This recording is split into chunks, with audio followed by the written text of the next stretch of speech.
Hi friends, welcome to cook with Sangeetha. என்னடப்பா எல்லாம் முன்னாடி இப்படி வச்சுட்டு நிற்கிறேன்னு தான் பார்க்குறீங்க.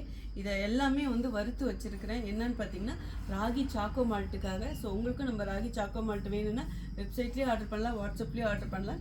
இது முளைக்கட்டினிய ராகி வறுத்து வச்சுருக்கோம். இது கூடிய ஏலக்காய் அப்புறம் பல விதமான நட்ஸ் எல்லாம் இருக்குது.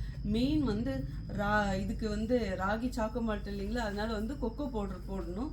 ஸோ கொக்கோ பவுட்ரு நம்ம கெமிக்கல் இருக்கும், ஏதாவது கலந்துருப்பாங்கங்கிறதுனால அப்படி வாங்காமல் நம்ம கொக்கோ கொட்டை அந்த சீடு வாங்கிட்டு அதை வறுத்து இங்கே பாருங்க, அதுலேருந்து 1 கிலோ எடுத்தால் இவ்வளோ கூட வராது. ஸோ அந்த அளவு தான் இருக்குது. இது பாருங்கள் கொட்டையாக இருக்கிறது.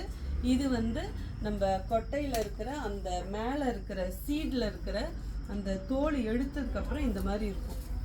கொஞ்சம் கிட்ட காட்டுப்பா, இங்கே பாருங்க. ஸோ இது அரைச்சாதான் உங்களுக்கு கொக்கோ பவுடராக வரும்.